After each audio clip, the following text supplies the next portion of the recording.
ادھر مارسی کو قرار نہ آ رہا تھا، وہ قاسم سے ملنے کے لیے بے قرار تھی۔ اس نے آج صبح ہی یہ فیصلہ کر لیا تھا کہ وہ قصر سلطانی جائے گی اور قاسم سے ملاقات کرنے کی کوشش کرے گی۔ قصر سلطانی میں مارسی کا آنا جانا کوئی مشکل بات نہ تھی، کیونکہ وہ البانوی کنیز مارتھا کی بیٹی ہونے کے ساتھ ساتھ سکندر کی پسند بھی تھی۔ لیکن آج صبح جب وہ گھر سے نکلنے لگی تو اس کی ماں نے اس کی سرزنش کرتے ہوئے کہا، اے لڑکی، تجھے شرم نہیں آتی؟ تو بنا پوچھے ہی منہ اٹھا کر کدھر کو چل دی ہے؟ مارسی کو ماں کی سرزنش ایک آنکھ نہ بھائی۔ اس نے ماں کو مخاطب کرتے ہوئے کہا، جانا کہاں ہے؟ قصر سلطانی تک ہی تو جا رہی ہوں۔ لیکن مارتھا آج غصے میں بھری بیٹھی تھی، لہٰذا اس نے سخت لہجہ استعمال کرتے ہوئے کہا، خبردار، میں تجھے کہیں نہیں جانے دوں گی۔ تو مستقبل کی البانیہ کی ملکہ ہے، تجھے ایک دن سکندر کے ساتھ البانیہ کا تخت نشین ہونا ہے۔ اپنی حیثیت مد نظر رکھ اور ادھر ادھر مٹر گشت کرنے سے باز آ جا۔ میں نے پہلے ہی کوچجوان اکبر کو 2 دن کی چھٹی دے رکھی ہے۔ مارسی اپنی ماں کی گفتگو اور انداز گفتگو سن کر چونک اٹھی اور اس کے دل میں انجانے خوف اور وسوسے سر اٹھانے لگے۔ وہ سمجھ گئی کہ ابو جعفر نے اس کی ماں کو یہ پٹی پڑھائی ہے، لیکن وہ قصر سلطانی جانے کے اپنے فیصلے پر ڈٹی رہی اور ماں کے غصے کی پرواہ نہ کرتے ہوئے کہنے لگی، ماں، اب ایسی بھی کون سی بری بات ہے؟ میں قصر سلطانی تک ہی تو جا رہی ہوں، جو نزدیک ہی واقع ہے، اور میں پیدل ہی وہاں تک جا سکتی ہوں۔ میں نے ملکہ سروین اور البانی کنیزوں سے بھی ملاقات کرنی ہے، کافی دنوں سے ان سے ملاقات نہیں ہوئی ہے۔ مارتھا، جو کہ ملکہ سروین اور اس کی کنیزوں کو بے حد اہمیت سے نوازتی تھی، بالخصوص اس لیے کہ ملکہ سروین کی کنیز بھی عیسائی تھی، لہٰذا مارتھا نے ان کے بارے میں سنا تو خاموش رہی اور مارسی نے قصر سلطانی جانے کی راہ میں رکاوٹ نہ بنی۔ مارسی نے گھر سے نکل کر پیدل ہی قصر سلطانی کی راہ لی۔ وہ جانتی تھی کہ قاسم کی رہائی کے لیے ملکہ سروین اہم کردار ادا کر سکتی ہے، کیونکہ وہ اب سلطان مراد خان ثانی کی ملکہ تھی اور شہزادہ علاء الدین اور شہزادہ محمد بھی اس کا احترام کرتے تھے۔ ملکہ سروین البانیہ کے شاہ لارڈ اسٹیفن کی دختر تھی، جو سلطان مراد خان ثانی کا دیرینہ دوست ہونے کے علاوہ وفادار بھی تھا۔ اس نے اپنی وفاداری کا عملی مظاہرہ کرتے ہوئے اپنی بیٹی شہزادی سروین کی شادی اس کے ساتھ کر دی تھی اور شہزادی سروین اپنی کنیزوں کے ساتھ ادرینہ میں دلہن کے روپ میں آئی تھی۔ مارسی نے قصر سلطانی میں داخل ہونے کے بعد محل کا رخ کیا۔ ملکہ کے خواجہ سرار نے اسے بتایا کہ ملکہ سروین اس وقت محل کے عقبی باغ میں موجود ہیں۔ مارسی، چونکہ ملکہ سروین سے وقتاً فوقتاً ملتی رہتی تھی، اس لیے بے تکلفی کے ساتھ وہ محل کے عقبی باغ میں جا پہنچی۔ ملکہ نے مسکراتے ہوئے مارسی کو خوش آمدید کہا، آج ہماری البانوی بہن ہم سے ملنے کے لیے آئی ہے۔ ملکہ کی جانب سے نیک خواہشات کا اظہار سن کر مارسی کی جان میں جان آئی اور اس نے اپنا مدعا بیان کرتے ہوئے کہا، ملکہ عالیہ، جس عرب نوجوان کو سلطان عالی مقام نے ادرینہ میں ہونے والی سازش بے نقاب کرنے کے لیے شاہی سراغ رساں مقرر فرمایا تھا، وہ بذات خود ایک سازش کا شکار ہو کر شہزادہ علاء الدین کی قید میں ہے، جبکہ غدار دندناتے پھرتے ہیں۔ ملکہ کی پیشانی پر ناگواری کے بل ابھرے اور اس نے سنجیدگی کے ساتھ استفسار کیا، مارسی، تم کیا کہہ رہی ہو؟ کون ہے وہ غدار اور شہزادہ علاء الدین کو کس نے ورغلایا ہے؟ مارسی کے جواب نے ملکہ کو حیرت میں ڈال دیا۔ ابو جعفر، جو سلطان عالی مقام کی عدم موجودگی میں ادرینہ میں سازشوں کا جال بن رہا ہے۔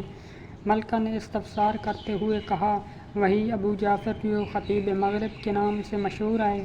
سنو مارسی، وہ شخص تو اکثر تمہاری ماں کے پاس آتا جاتا رہتا تھا، چند لمحوں کے لیے سوچ کی وادی میں گم ہو گئی۔ اس کے ذہن میں یہ حقیقت گردش کر رہی تھی کہ اس وقت جب کہ وہ نئی نویلی دلہن تھی، تب مارتھا اور ابو جعفر اس پر حاوی ہونے اور اسے اپنی انگل پر نچانے کے لیے جذباتی گفتگو کا سہارا لیا تھا۔ اب جب کہ مارسی نے سازش کا تذکرہ کیا تو ملکہ شہروین کی آنکھیں کھلی کی کھلی رہ گئیں۔ مارسی کا سلسلہ کلام جاری رکھتے ہوئے کہہ رہی تھی، ملکہ عالیہ، ابو جعفر کا ہمارے گھر کافی زیادہ آنا جانا ہے، یہی وجہ ہے کہ مجھے اس کی سازش کی جھلک مل گئی ہے۔ 3 ہفتے قبل قاسم بن ہشام نے قیصر قسطنطنیہ کے جاسوسوں کا سراغ لگاتے ہوئے ابو جعفر پر ہاتھ ڈالا تھا، لیکن ابو جعفر نے شہزادہ علاؤالدین کو ورگلایا ہے۔ آپ اس معاملے میں کچھ کریں۔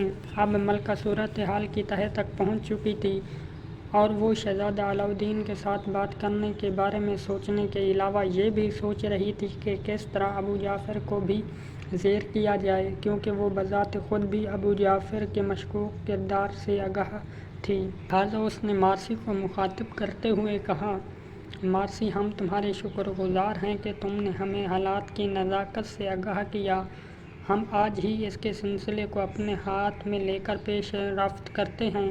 ملکہ کی یقین دہانی سن کر مارسی کے اندر اطمینان کی لہر دوڑ گئی اور اس نے ملکہ کے حضور ایک اور درخواست پیش کرتے ہوئے کہا، ملکہ عالیہ، ایک اور درخواست ہے۔ ملکہ نے قطع کلامی کرتے ہوئے کہا، ہاں ہاں کہو، کیا بات ہے؟ مارسی نے سلسلہ کلام رکھتے ہوئے کہا، ملکہ عالیہ، میں قاسم بن ہشام سے ملاقات کرنے کی متمنی ہوں۔ آپ داروغہ زندان کو حکم صادر فرما دیجیے۔ چلو ہم ابھی شاہی زندان میں جا کر قاسم بن ہشام سے ملاقات کریں گے۔ یہ سن کر مارسی کی خوشی کا کوئی ٹھکانہ نہ رہا۔ شاہی زندان کے داروغہ نے جب ملکہ شہروین کو شاہی زندان خانے کی جانب آتے دیکھا تو وہ کانپنے لگا۔ ملکہ جب اس کے قریب پہنچی تو وہ جھک کر ادب بجا لایا۔ ملکہ نے استفسار کیا، شاہی زندان خانے میں کتنے قیدی موجود ہیں؟ ملکہ کے شاہی دبدبے نے داروغہ کو حواس باختہ کر دیا۔ اس نے منمناتے ہوئے عرض کیا، ملکہ عالیہ، اس وقت محض 1 قیدی موجود ہے۔ ملکہ نے استفسار کیا، اس کا نام کیا ہے؟ داروغہ زندان نے لرزتے ہوئے کہا، قاسم بن ہشام۔ یہ سن کر ملکہ نے فی الفور حکم دیا، ہم بھی فی الفور قاسم بن ہشام سے ملاقات کرنا چاہتے ہیں۔ جاؤ اور اسے عزت و احترام کے ساتھ ہمارے حضور پیش کرو۔ تھوڑی دیر بعد قاسم ملکہ اور مارسی کے سامنے کھڑا تھا۔ قاسم نے آگے بڑھ کر ملکہ کو سلام کیا۔ ملکہ نے مسکراتے ہوئے جواب دیا اور کہا، قاسم بن ہشام، ہم سلطنت عثمانیہ کے فرما روا سلطان مراد خان ثانی کی ملکہ ثانیہ ہیں۔ مارسی نے آج ہمیں تمہارے بارے میں بتایا تو ہم بذات خود تمہیں دیکھنے کے لیے یہاں چلے آئے ہیں۔ تم بے فکر رہو، ہم آج ہی شہزادہ علاؤالدین سے کہہ کر تمہیں زندان خانے سے نجات دلائیں گے۔ قاسم نے یہ سن کر ملکہ کے احترام میں سر جھکا دیا اور تشویشناک لہجے میں کہا، ملکہ عالیہ، مجھے اپنی کوئی فکر نہیں، لیکن مجھے غداروں کے حوالے سے تشویش ہے، کہیں وہ اپنی سازش میں کامیاب نہ ہو جائیں۔ ملکہ نے قاسم کی بات بڑے تحمل سے سنی اور المناک لہجے میں اسے حالات سے باخبر کرتے ہوئے کہا، یورپ کی مہم پر روانہ ہونے والا ہمارا لشکر متحدہ عیسائی لشکر کے ہاتھوں بری طرح شکست سے دوچار ہوا ہے اور سالار محمد چلپی ہنیڈے کی قید میں ہیں۔ صوفیہ شہر پر بھی دشمن کا تسلط قائم ہو چکا ہے اور وادی بلقان میں بھی دشمن ہمارے لشکر کو تہس نہس کر چکا ہے۔ خوشی کی خبر یہ ہے کہ سلطان عالی مقام نے امیر کارامانیہ کو شکست دے کر کونیا کی بغاوت کچل دی ہے اور سلطان عالی مقام محض چند دنوں تک ادرینہ میں قدم رنجہ فرمائیں گے اور ہنیاڈے کو سبق سکھانے کے لیے جلد یورپ کی جانب پیش قدمی فرمائیں گے۔ ملکہ نے تمام حالات مختصر طور پر قاسم کو بتا دیے تھے۔ سلطان کے بہنوئی محمد چلپی کی گرفتاری نے قاسم کو بے حد رنجیدہ کیا تھا۔ محمد چلپی کے ساتھ اسے وہ مختصر سی ملاقات کی یاد ذہن میں تازہ تھی جو حسن آغا کے کمرے میں ہوئی تھی، اور محمد چلپی نے فوجی سالاروں کے سامنے ایک مختصر خطاب بھی کیا تھا۔ اس نے بڑے جذباتی انداز میں ملکہ سے کہا، محترمہ، محمد چلپی کی گرفتاری سن کر بے حد افسوس ہوا۔ میرا خیال ہے ان حالات میں مجھے سلطنت کی بہتری کے لیے ہاتھ پاؤں مارنے چاہئیں۔ ملکہ نے قاسم کو تسلی دیتے ہوئے کہا، تم فکر نہ کرو، میرا تم سے یہ وعدہ ہے کہ میں آج ہی تمہاری رہائی کے لیے کوئی نہ کوئی راستہ نکال دوں گی۔ یہ کہہ کر ملکہ واپسی کے لیے روانہ ہوئی اور مارسی بھی بادل ناخواستہ اس کے ہمراہ چل پڑی۔ قاسم نے اسے دھیمی آواز میں پکارا، مارسی! مارسی نے مسکراتے ہوئے جواب دیا، مارسی نہیں بلکہ غزالہ، یہ نام آپ کے والد محترم نے تجویز کیا ہے۔ اب مارسی کے الفاظ قاسم کے کانوں میں رس گھول رہے تھے۔ وہ سمجھ گیا کہ مارسی نے اس کے اہل خانہ سے ملاقات کر چکی ہے۔ دوسری جانب طاہر بن ہشام اندھا دھند سفر طے کرتے ہوئے سلطانی لشکر تک رسائی حاصل کرنے کی کوشش میں مصروف تھا۔ اگرچہ اسے راستے ہی میں سلطانی لشکر کی واپسی کی اطلاع موصول ہو چکی تھی، لیکن اس کے باوجود بھی اس نے برق رفتاری کے ساتھ اپنا سفر جاری رکھا۔ وہ شہزادہ محمد کے خط کا حامل تھا اور قاسم کو شہزادہ علاء الدین کی قید سے آزاد کروانے کا متمنی تھا۔ جب وہ درہ دنیال عبور کر کے ایشیائے کوچک تک رسائی حاصل کرنے میں کامیاب ہوا تو اسے سلطانی لشکر کی واپسی کے شواہد دکھائی دیے۔ اگلے دن وہ سلطانی لشکر تک رسائی حاصل کرنے میں کامیاب ہو گیا۔ وہ تھکا ماندہ لشکر کے پڑاؤ میں داخل ہوا۔ تھوڑی دیر بعد سلطان کی خدمت میں شہزادہ محمد کا خط پیش کر چکا تھا۔ سلطان جوں جوں شہزادہ محمد کا خط پڑھتے جا رہا تھا توں اس کے چہرے پر غصے کی لکیروں کا جال بنتا جا رہا تھا۔ خط کا ملاحظہ کرنے کے بعد سلطان نے چند لمحہ توقف اختیار کیا اور مابعد طاہر کو مخاطب کرتے ہوئے کہا، تم نے بہت اچھا کیا، ہمیں مطلع کر دیا۔ اگرچہ ہم بذات خود بہت جلد ادرینہ پہنچنے والے ہیں، لیکن پھر بھی ہمیں پہنچتے پہنچتے کچھ وقت ضرور لگ جائیں گے۔ اس دوران دشمن کہیں اپنی سازش میں کامیاب نہ ہو جائے، لہٰذا ہم اپنا تیز رفتار قاصد تمہارے ہمراہ روانہ کر دیتے ہیں تاکہ قاسم بن ہشام کو جلد از جلد شاہی زندان سے رہائی نصیب ہو سکے۔ طاہر کی یہی دلی خواہش تھی، چنانچہ اس نے آرام کرنے کا ارادہ ترک کیا اور اسی شام سلطانی قاصد کے ہمراہ برق رفتاری سے سفر طے کرتا ہوا ادرینہ کی جانب روانہ ہوا۔ لیکن طاہر کے ادرینہ پہنچنے سے قبل ہی ملکہ عالیہ کے کہنے پر شہزادہ علاء الدین نے قاسم بن ہشام کو شاہی زندان خانے سے رہا کر دیا تھا، اور طاہر جب قصر سلطانی سے فارغ ہو کر گھر پہنچا تو قاسم اور مارسی اس کے بچوں کے ساتھ گھر کے صحن میں کھیل کود میں مصروف تھے۔ قاسم نے طاہر کو آتے ہی دیکھ کر آگے بڑھ کر اس کو خوش آمدید کہا اور بچے بھی دوڑ کر باپ کی ٹانگوں سے لپٹ گئے۔ شور سن کر سکینہ اور طاہر کے والدین بھی گھر کے صحن میں پہنچ گئے اور سارے گھر میں خوشی اور مسرت کی لہر دوڑ گئی۔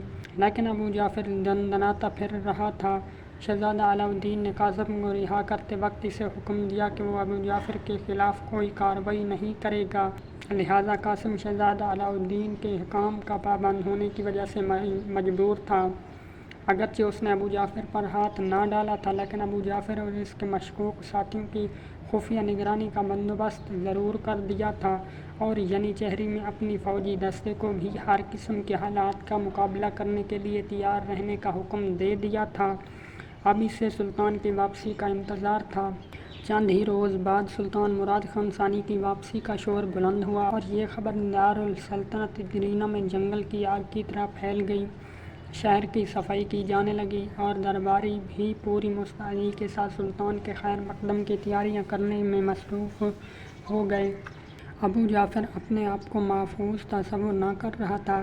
جب سے شہزادہ علاء الدین نے قاسم کو رہا کیا، اس وقت سے ابو جعفر کے سینے پر سانپ لوٹ رہے تھے اور وہ اپنے خوفناک انجام کا سوچ کر اندر ہی اندر خوف سے کانپ رہا تھا۔ یہ بات بھی اس کے علم میں آ چکی تھی کہ مارتھا کی بیٹی مارسی کا قاسم بن ہشام کے گھر میں آنا جانا ہے۔ اگرچہ اسے مارسی کی اس حرکت پر بے حد طوع آیا، لیکن وہ مارسی پر قدغن بھی نہیں لگانا چاہتا تھا، کیونکہ اس طرح اس پر قاسم کے شک کو مزید تقویت ملتی۔